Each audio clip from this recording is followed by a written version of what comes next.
عیسی ابن مریم کے حواری اور فالوورز کون؟ 20 ایئر اولڈس. ہمارے آقا صلی اللہ علیہ وسلم کے فالوورز کون؟ 20 ایئر اولڈس.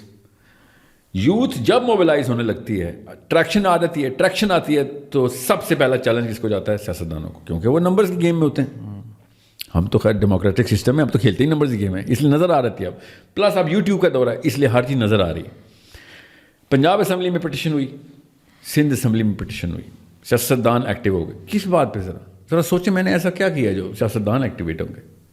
کچھ تو میں نے کسی سیاستدان کو پوڈ کاسٹ کے اوپر بیٹھ کے کوئی مناظرہ کیا ہو, یا پھر میں نے کوئی میجر فنڈنگ کہیں سے ریسیو کر لی ہوئی ہو. سیاستدان کیوں میرے خلاف ہوں گے؟ آپ کی جو اسٹیٹمنٹ آپ کو لگتا ہے کہ وہ بتاتا ہوں, مجھے پتا ہے کس بات میں, مجھے پتا ہے کون سے تار میں کب چھیڑتا ہوں. سر بے فکر نہیں بھائی, الحمدللہ اللہ ہی کروانے والا ہے.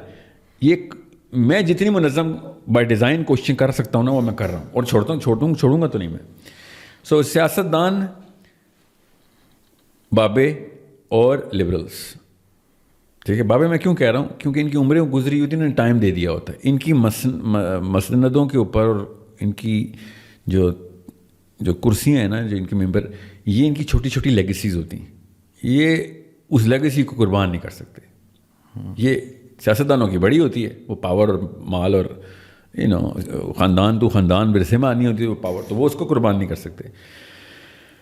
لبرل صرف اور صرف ایک تھرڈ نیوٹرل پارٹی ہوتی ہے. انہوں نے اپنی اسٹیم, اپنی ایک آئیڈینٹی یونیک بنانی ہوتی ہے. اگر لبرل پاور میں ہوں تو ان کو بھی ان میں سے کوئی ایک بیماری لگے گی. اگر پاور میں نہ ہوں تو وہ ایز اے چیلنج کریٹ کرنے کے لیے اپنا ایک حیت بنا کے رکھتے ہیں کہ ہم فارمیڈیبل فورس ہیں. یہ بیسک سیروٹونن کی 3 پلرز ہیں.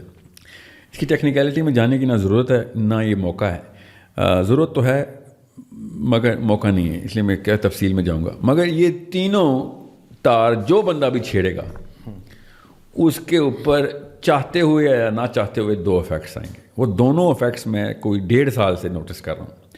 اور وہ ایسا ڈرائنگ بورڈ ہے وہ جس میں صرف اور صرف میرے احباب ہیں, کچھ میرے اساتذہ میں, کچھ پارٹنرز ہیں. ان کے ساتھ ہم کمپنی کے پارٹنر جو اصل میں پریکٹسنگ سائیکالوجسٹ ہیں, ان کے ساتھ میری ٹیکنیکل ڈسکشن ہوتی ہے کہ یہ میرا مقصد ہے, یہ جو میں بتاتا ہوں کیا ہے, اور یہ اس کے موریں ہیں شطرنج کے اوپر, تو یہ کہاں پہ چل رہے ہیں.